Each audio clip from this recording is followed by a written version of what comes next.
Welcome, humans, and any celestial body else out there listening. This is Curious Minds, Infinite Answers. I'm your host, Courtney Christine Costco. This podcast, simply put, is a mix of human curiosity and how, with the help of AI technology, curious minds can get the answers we seek. Let's get mind-bending and plunge deep beneath the surface of our everyday thoughts. Let's begin.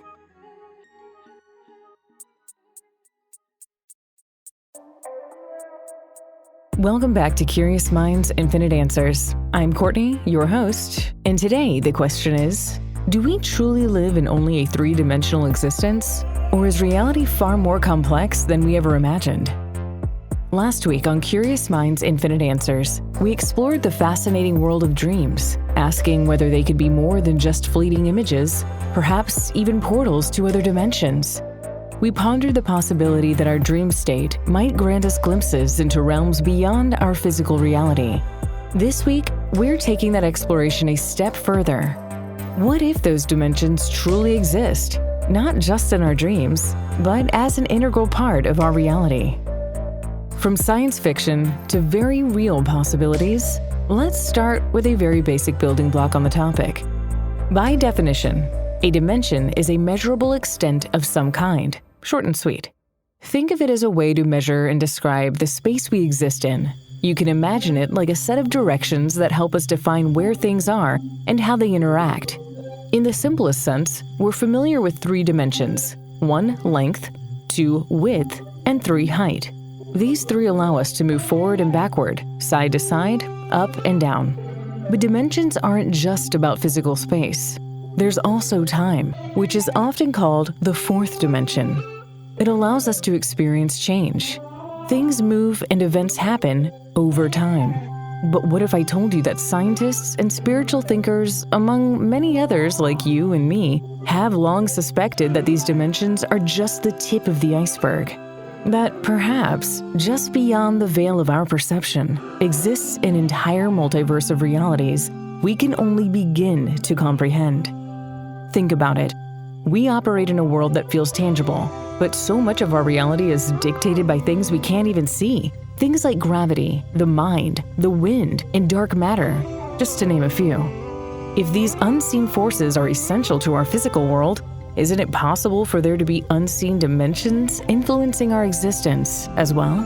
I mean, for all we know, our pets could be privy to cosmic secrets we're simply too distracted to notice, with their sixth senses and all. I mean, ever wonder why cats stare into the void? Maybe they're reading the blueprint of the universe. And perhaps they're above us after all. Well, I don't know if feline science class teaches otherwise, but for us humans, so far, there is no direct proof that extra dimensions exist, meaning we haven't observed them in a way that's 100% confirmed. However, several scientific theories strongly suggest they might be real. If you've listened to any previous episodes here, then you know I love to reference the great Albert Einstein. So here we go again. Einstein brought us the concept of space-time, showing us that time isn't this fixed, straightforward experience we often perceive it to be. Instead, time is relative, meaning it is intertwined with space and can be experienced differently depending on factors like gravity, where time slows down in stronger gravitational fields, and velocity, where time also slows down for objects moving at speeds approaching the speed of light, a concept called time dilation. There's also string theory. This theory suggests that everything in the universe is made up of tiny vibrating strings, and for the math to work, the universe needs to have more than just 3 spatial dimensions we experience, possibly more like 10 or 11 dimensions. These extra dimensions could be quote-unquote curled up, so small that we don't notice them in everyday life. Then there's the Large Hadron Collider, or LHC, the world's largest and most powerful particle accelerator, located at CERN, the European Organization for Nuclear Research in Switzerland. This thing smashes subatomic particles, usually protons, together at nearly the speed of light. The idea is kind of to replicate the Big Bang. Then, sophisticated detectors analyze the aftermath of these collisions, capturing data on the particles produced, their trajectories, and their energy levels.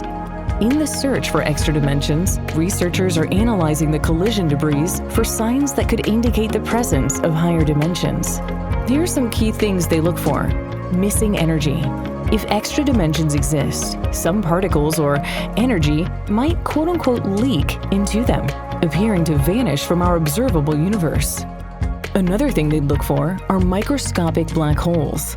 Some theories, like the string theory, suggest that tiny black holes could form at high energy levels in the presence of extra dimensions. Detecting these black holes would suggest that gravity is spreading into additional dimensions beyond our observable reality. So far, no direct evidence of extra dimensions has been found, but the experiments have provided valuable constraints on where and how they might exist.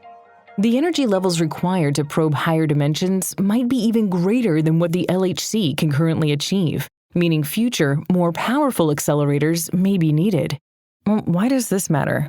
Okay, so if the LHC were to detect signs of extra dimensions, it would revolutionize our understanding of the universe, potentially answering fundamental questions about gravity, dark matter, and the true nature of reality. Okay, so while science continues to work on these sciencey things, I'd like to guide you on a short trip down imagination lane to help you better grasp the concept of other dimensions. Imagine walking through a dense fog where you can only see a few feet ahead. Sticks and dry leaves crack and crumble beneath your feet. Cool, misty air fills your lungs and moistens your skin. As you walk, you assume the world is limited to what's in front of you, only that which you can see. But just beyond the mist, entire landscapes, people, and experiences exist. You just can't perceive them yet. The idea of multiple dimensions could be like the fog, hiding realities that are right in front of us, intertwined with our own, but beyond our current ability to see or understand. But every so often, the fog thins, and we catch glimpses through intuition, dreams, or unexplainable events, reminding us that there's so much more than meets the eye. Theoretical physicist Michio Kaku often explains it by comparing dimensions to a fish swimming in a pond. The fish perceives the water around it, but has no awareness of the land or sky beyond the surface. Could we be living in a similar situation? Living within a reality that's only a fraction of what truly exists? Now enter Lisa Randall, another renowned theoretical physicist that has put forward groundbreaking ideas that challenge our conventional understanding of the universe, particularly through the lens of additional dimensions and their potential influence on gravity. Her work suggests that our observable universe may not be the only one. Instead, it could be part of a higher dimensional space, often referred to as a brane, B-R-A-N-E, within a larger, multidimensional framework. Randall's theories, particularly in collaboration with physicist Raman Sundram, propose a model known as the Randall-Sundram model, which introduces the concept of warped extra dimensions. According to this model, the universe we perceive exists as a four-dimensional brane, 3 dimensions of space and 1 of time, embedded with a higher dimensional bulk. This bulk contains additional spatial dimensions that we cannot directly perceive, but which might exert a profound influence on our universe. One of the most intriguing aspects of this theory is the idea that gravity may not be confined to our familiar dimensions. Instead, gravity could be much stronger in the higher dimensional bulk and merely appear weak in our observable universe because it quote-unquote leaks or spreads out into these extra dimensions. This could potentially explain why gravity is so much weaker than the other fundamental forces such as electromagnetism, the strong nuclear force, and the weak nuclear force, something physicists have long struggled to understand. If these extra dimensions exist and influence gravity in the way Randall suggests, it could lead to several profound implications for our understanding of the cosmos, including a new understanding of gravity's weakness. The weakness of gravity compared to other fundamental forces like electromagnetism might not be due to an intrinsic flaw in our understanding, but rather because gravity is spread across multiple dimensions. Let's better understand electromagnetism and why it's considered a stronger force than gravity. This is because of the significant difference in their relative strengths and how they behave at different scales. Electromagnetism is incredibly stronger than gravity by a factor of about 10 to the 36th power. That's a 1 followed by 36 zeros. This means that at the atomic and molecular levels, electromagnetism dominates, while gravity is almost negligible. For example, a small refrigerator magnet can easily pick up a paperclip, overcoming the gravitational pull of the entire Earth. This illustrates just how weak gravity is compared to electromagnetism in everyday life. Another profound implication around extra dimensions is black holes and cosmic structures. Higher dimensions could influence the behavior of black holes, dark matter, and cosmic structures in ways we haven't yet imagined. Randall's work challenges us to think beyond our intuitive understanding of the universe and consider the possibility that what we perceive as reality might be just a small slice of a much richer, multidimensional existence. So, if these extra dimensions exist, what might they look like? Imagine stepping into a dimension where time flows differently, where a moment could stretch into eternity or collapse into an instant. How would that feel? Would we even recognize ourselves? What if higher dimensions allow us to perceive colors and sounds beyond our current sensory limitations? Would the energy of such a realm feel overwhelming? Or would it just maybe feel familiar? Some accounts, particularly those from near-death experiences and deep meditative states where the boundaries between self and universe blur, suggest that these dimensions are places of profound peace and clarity, where the feeling of unconditional warmth and love abound, and they find themselves wanting to stay in this space forever. Of course, science isn't the only lens through which we explore the idea of multiple dimensions. The late Dolores Cannon, a renowned hypnotherapist and past life regressionist, spent over 4 decades collecting stories from people who claimed to not only have visited their past lives, but had also somehow accessed higher realms of existence through these deep states of consciousness during their hypnotherapy sessions. According to Dolores, our dreams and subconscious minds are actually doorways to these other dimensions. She believed that we humans are multidimensional beings, existing in multiple planes at once. Think about that for a second. What if your intuition, your déjà vu moments, even those vivid dreams, are glimpses into a reality where another you exists, experiencing life in ways that defy our current human logic? Throughout history, philosophers like Plato spoke of higher realms of truth, beyond what we can see or touch. Plato's theory of forms suggested that our physical world is just a shadow of a much richer and more complex reality. Modern spiritual leaders like Eckhart Tolle speak about presence and awareness as a means of transcending our physical existence and touching the timeless now, which may be another dimensional experience altogether.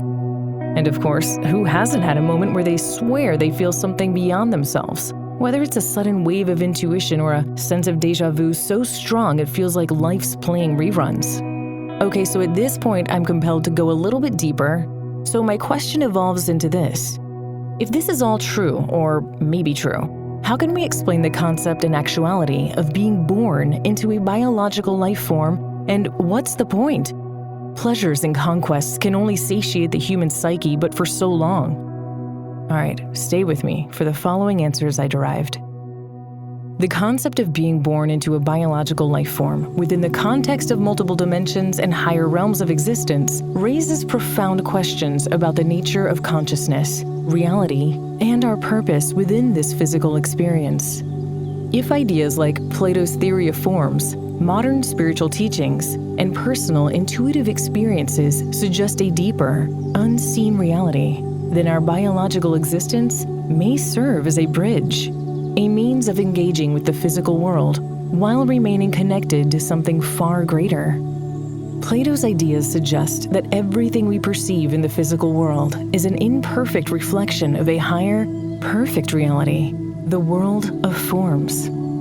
Applying this to our biological existence, it could mean that our physical bodies are simply meant to be vessels or projections of a more profound, non-physical essence. In this view, being born into a biological form could be akin to stepping into a shadow of our true existence, a way to experience growth, learning, and evolution in a tangible way before returning to the source of higher truth. The implication here is then that our bodies might serve as temporary instruments that allow our consciousness to interact with the lower dimensional world, gaining experiences that contribute to our soul's journey across multiple planes of reality. Thinkers like Eckhart Tolle emphasize the power of presence and awareness in transcending the illusions of the physical world. Okay, sub-thought here real quick so we're all on the same page. When referring to the illusions of the physical world, he is speaking about the false perceptions that keep us disconnected from our true essence. These include the illusion of time, being trapped in thoughts of the past or future instead of living in the present. The illusion of ego, mistaking our identity for external labels and achievements. The illusion of separation, believing we're isolated rather than interconnected. The illusion of control, thinking we can fully control life. And the illusion of material reality, placing our worth in temporary things. Tolle teaches that transcending these illusions through presence and awareness reveals a deeper, more authentic experience of life and suggests that deep consciousness can connect us to something beyond time and space, what could be interpreted as another dimension or a timeless state of being. Okay, full circle here. From this perspective, being born into a physical body could be seen as an opportunity to learn how to move beyond the distractions of material existence and reconnect with a higher state of awareness. The physical experience, with its limitations and challenges, might serve as a necessary contrast that helps us discover our deeper nature. Biological life could function as a training ground for cultivating higher consciousness, helping us remember our true multidimensional existence. So we keep talking about people experiencing moments of intuition, déjà vu, or unexplainable connections that feel as though they transcend the ordinary flow of time and space. These experiences hint that there may be deeper layers of consciousness interacting with unseen dimensions. If extra dimensions exist, as theorized in physics and spiritual traditions alike, perhaps our biological forms are wired to occasionally tap into them, whether through intuition, dreams, or spontaneous moments of deep connection. These glimpses could suggest that life itself is an interplay between different levels of reality, and our bodies serve as temporary vehicles for a consciousness that exists far beyond them. So again, in essence, our physical form might act as a conduit between dimensions, allowing us to experience reality in a way that feels separate, yet remains subtly connected to a greater whole. And finally, this consideration. If we believe in multiple dimensions, biological life could be understood as an experience filter, designed to limit our perception to a specific bandwidth, helping us to focus on particular lessons and growth opportunities. Think of it like wearing virtual reality goggles. The experience feels real within the simulation, but it's only a fraction of the larger existence. Through birth, we temporarily enter a dimension bound by space, time, and physical laws. But our consciousness may always remain tethered to a broader, infinite reality that we occasionally sense through moments of awe, inspiration, or deep spiritual connection. Being born into a biological form might be a way for our higher self to explore and interact with this dimension, experiencing it fully before returning to a broader state of awareness. If these ideas hold any weight, then being born into a biological form may not be a random occurrence, but rather an intentional experience, whether through Plato's philosophical lens, spiritual teachings, or scientific theories. The recurring theme is that our physical life is not the entirety of our existence, but rather a meaningful chapter in a much larger, multidimensional journey. Okay, so why are we always learning and growing? It seems like we're infantile, going through life or many lives on this planet, or perhaps even other planets, just learning and growing, learning and growing. Well, I dug, and here's what was presented to me. Our awareness gradually expands as we navigate life. Growth appears to be an intrinsic part of our existence because expansion is the nature of consciousness. Whether on a personal or cosmic scale, consciousness seeks to explore, expand, and understand itself. Challenges drive evolution. Learning through struggle and experience helps refine our understanding and strengthens our awareness. Perspective is limited by design. If we knew everything at once, the experience of life might lose its depth and meaning, or our heads might explode. Limitation allows for richer engagement with existence. So, how much is there to learn? If our current reality is only a fraction of a much larger existence, then what we can learn may be virtually infinite. Each lifetime, each moment, and each experience offers layers of understanding. Growth may not be linear or confined to a single lifetime, but rather a multi-layered process spanning dimensions and different states of existence. Here's an analogy. Learning in life is like exploring an endless library. Each book, or lifetime, offers a new perspective, and no matter how much you read, there's always more to discover. From a multidimensional viewpoint, each experience adds to a greater collective understanding that extends beyond what we can currently grasp. So then, why does growth seem to be the purpose?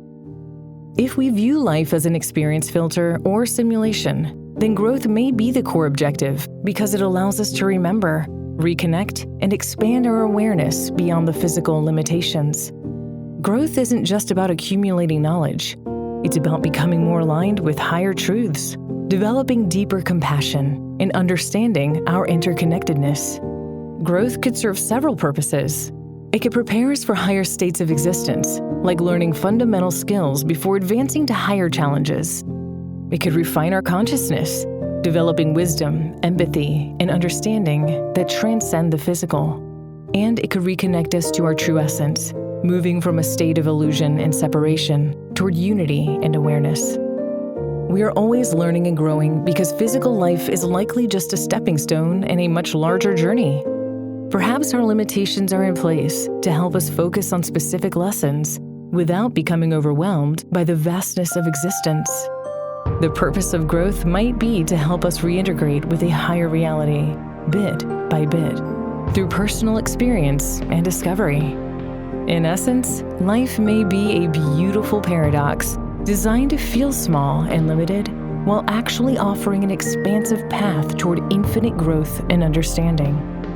Well, whether that just helped you accept the concept of learning and growing or brought up even more questions, I completely feel you. But I must end this rabbit hole for this episode at some point, so now seems like a good place to transition. Here's the part where I invite you to pause and zoom out. In the rush of everyday life, we tend to focus so intently on what's right in front of us. Work, family, responsibilities, traffic, more work, more responsibilities. But what if we considered that this life, right here, is just one thread in a much larger tapestry as we've just explored? Before closing this episode, I want to leave you with some very brilliant thoughts from a young child who you may have heard of. His name's Max Laughlin, considered a genius, and I thoroughly enjoyed his take on multiple dimensions, the Mandela effect, and more. And I thought it tied in pretty well with what we talked about today. You'll have to excuse the audio, it is a bit old, and I'm pretty sure they're recording from a phone in his home kitchen, but either way, it's pretty fascinating to hear what he has to say. I hope you enjoy.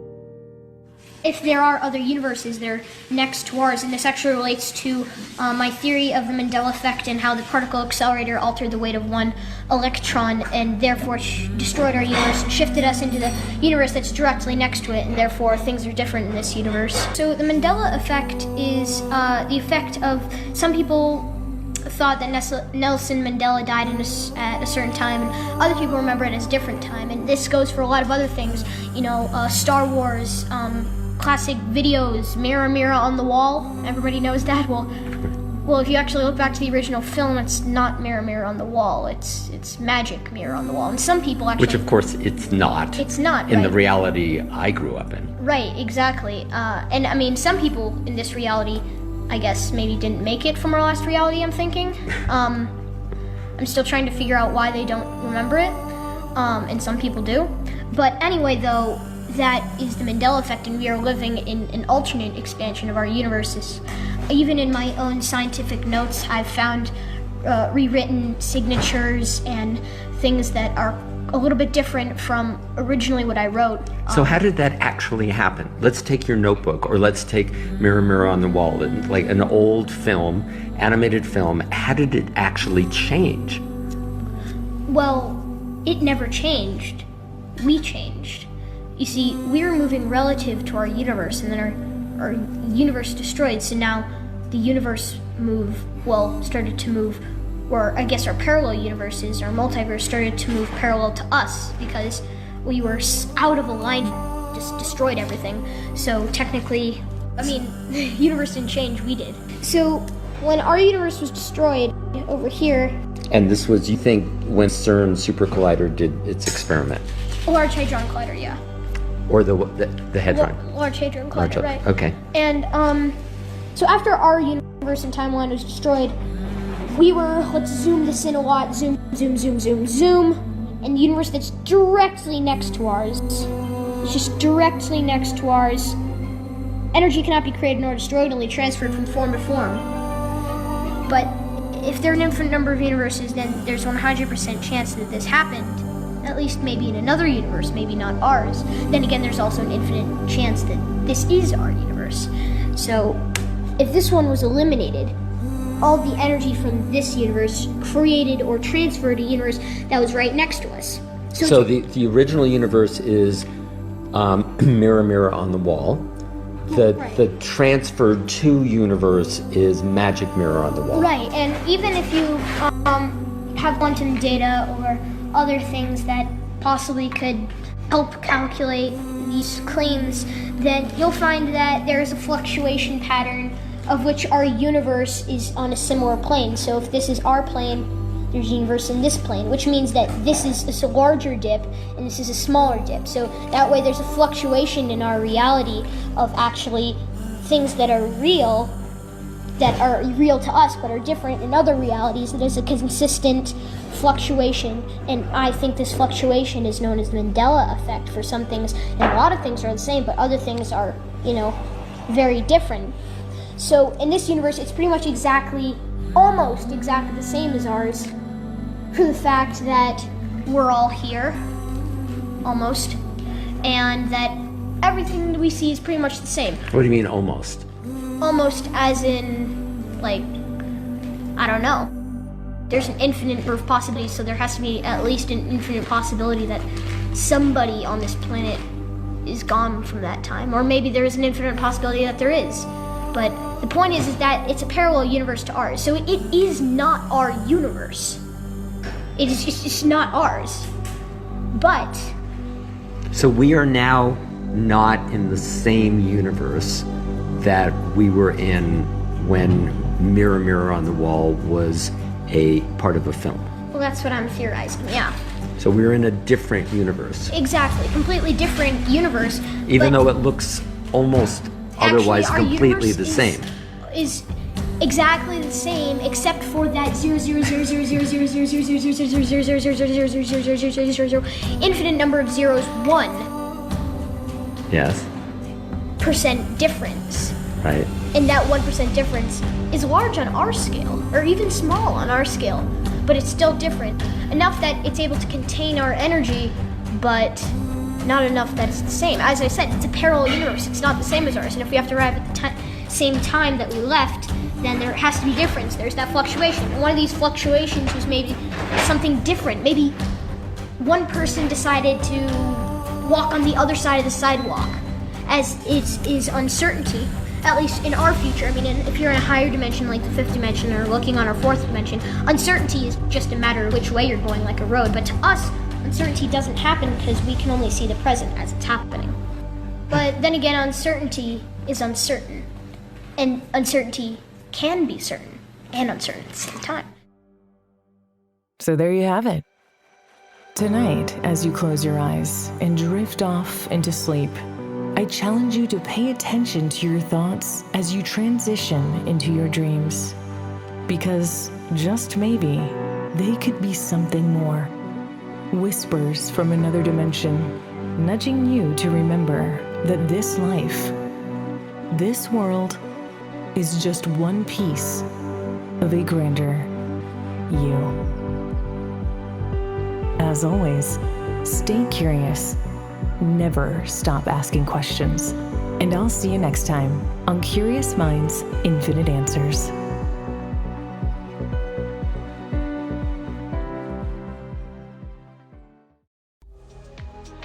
Thank you for tuning in to Curious Minds, Infinite Answers. I'm Courtney Christine Koskin, and I hope you'll join me for next week's episode as we proceed down the path of curiosity and discovery, uncovering various topics along the way. If you have any comments or want answers to your burning curiosities, drop me a line in the comments below. Until we meet again, find the good in the world, and if you can't find it, be the good.